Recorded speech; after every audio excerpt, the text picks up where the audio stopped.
Hello YouTube family, and welcome to Real Talk with Earica Cole. I'm truly excited about the launch of this new YouTube show. I hope you find it just as valuable and as uplifting, and I hope I'm able to give you nuggets within life, within financial wellness, within spirituality, within all things that we all go through on a day-to-day basis. So today I want to talk about being prepared for the next level. Many times we often find ourselves trying to figure out, okay, God, I'm ready for the next level.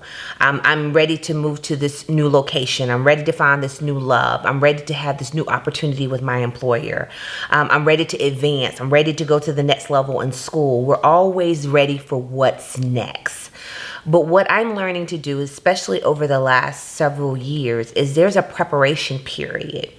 And we all hate to wait. Patience is one of those things that everybody struggles with. But when you're talking about preparing yourself for the next level, there's some things that naturally must happen, and we all try to get away from it. Number one, when you're preparing yourself for the next level, you have to execute at your current level. A lot of times people are ready to move on to the next situation or to move to the next home, or I'm waiting for the next opportunity, but you haven't mastered where you are currently. I've been in the financial industry for nearly 20 years prior to doing entrepreneurship that I do now. And one of the things that would happen, people would come in on a job and I'm trying to teach them the current position.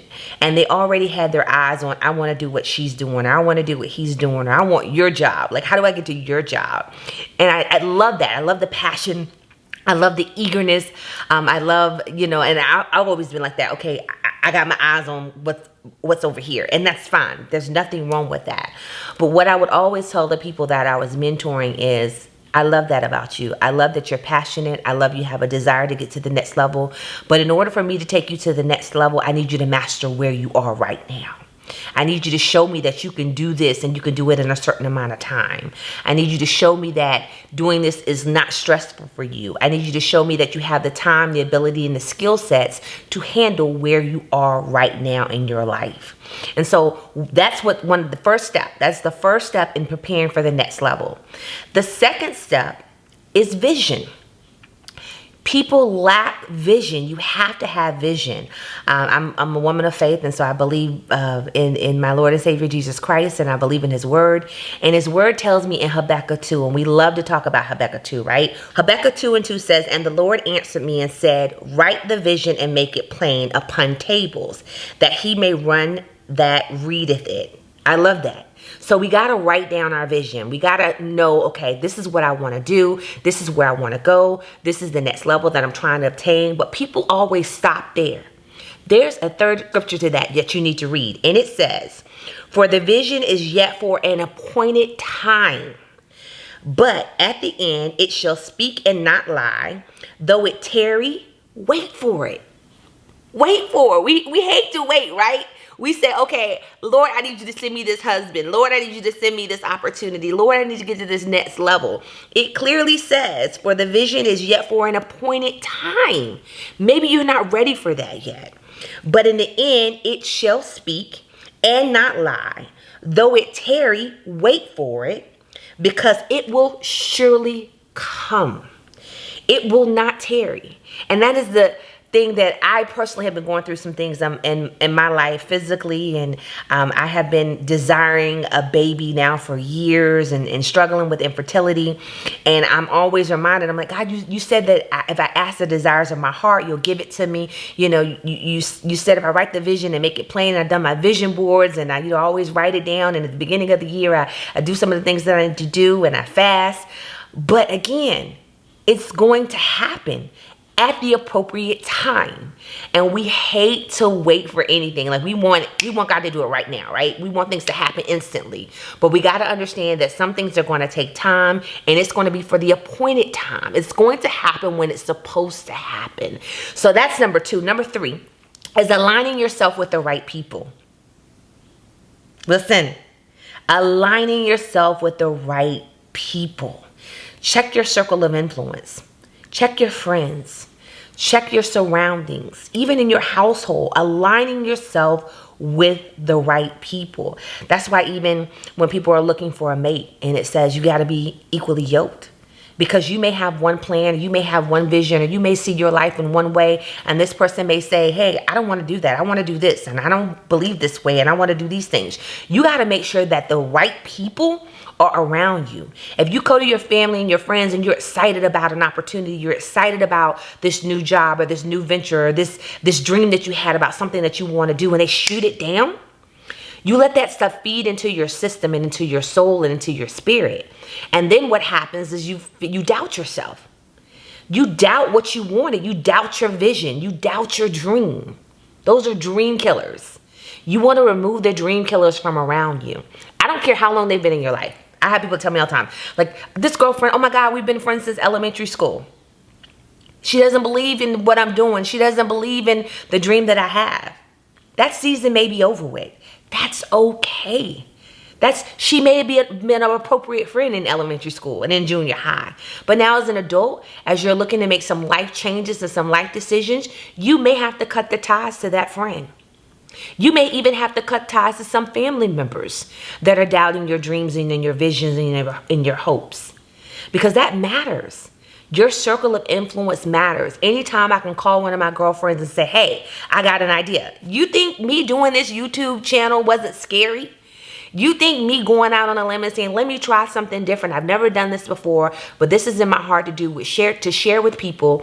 I know I have a gift, and I know I have a dream that I want to touch people's lives, and there's some things that I want to do. But it was scary doing this.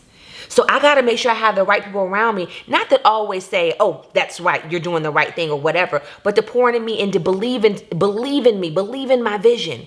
Earica, I know you can do this. Let's think about some things that you can do. Let's think about some topics you can have.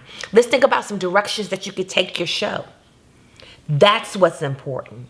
They're not dream killers. They're not people that always pull from me. I have to have relationships that add value in my life. Not just me adding value to their life, but they add value to my life as well. Look at your circle of influence. That's number 3. Number 4, plan for success. Now, you've written down the vision. You've aligned yourself with the right people. Now create a plan. What should I do first? How should I get started? Find a mentor, somebody that's done it before, somebody that you trust that has the talents and the skill sets that say, okay, this is what I want to do. This is the dream that I have. You're already in this industry. You're already in this field, or you're already married. Tell me about you and your spouse and your relationship, but what makes it work. Find somebody that moved to a big city by themselves and see how they made it work, how they became successful. You're thinking about going into a different career that you've been seeking out. Find somebody that's already doing that career and ask them how they did it. Let them teach you the ropes of that, whatever that new career is.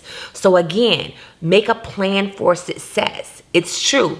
When you don't plan to succeed, you plan to fail. So make sure you're preparing yourself for whatever that next level is. Lastly, I want to talk about implementation, ladies and gentlemen, because we're very good. We have great ideas. We have the vision. We have the passion to get it done. We may even have the circle of influence. People around us are moving and shaking and they're doing everything that needs to be done, but we fail at implementation. We are so afraid to execute. If you want it, you have to do something. You can't move forward standing still. You got to put one foot in front of the other. You may bump your knee, you may fall, but guess what? You keep moving. You got to implement. You got to start doing some of the things that you want to do in order for you to get to that next level. If you want to move away, I don't know why I'm talking about moving so much. There must be somebody out there that's really struggling in an area about, should I move? You're in a situation where maybe you can't find the job that you want, or maybe you're looking for a new opportunity, but you're afraid. You got to do something about that. Start applying for jobs in other cities. Start applying for positions in other areas outside of where you are. It's okay. You'll be fine. Look for other opportunities, okay? So implementing in that way. Maybe even the fact that you want to mate, but for some reason you're not visible. You're not getting out. You're not being sociable. You're not letting yourself be known. I've never done internet dating. Don't know what that's like. Hey, but sometimes you got to put yourself out there, right? You got to go and meet people. You got to go to social gatherings. You got to go to community events. You got to go to church and family, events and friends. He or she won't find you just sitting in the house, okay? So you got to do something. You may even be wanting to start a new career where you are, or apply for a new position, but you're afraid. I don't have the skill sets that they're looking for. You gotta try. You gotta try. You'll never know until you try. You have to implement in order to accomplish your goals. So ladies and gentlemen, I just wanted to talk to you today about preparing yourself for the next level, because sometimes we can become stagnant and we can be in our own way. Get out of your way. Follow the steps that I've talked to you today about. Number 1, executing at your current level. Number 2, writing the vision and making it plain, and then knowing that it's going to happen. Okay, that is not just Habakkuk 2 and 2. Make sure you read and you study Habakkuk 2 and 3. The third thing is aligning yourself with the right people. The fourth thing was planning for success. And then lastly, implementation. I'm excited about to see what God is going to do for you in this new season. We have so many topics to come to you with on the Real Talk with Earica Cole. Hopefully you've enjoyed this first segment. I will be back next week with some financial advice tips, so get ready for that. We are going to set you up for success in this new season. I love you guys. God bless you. And thank you for your time today. We'll see you next time.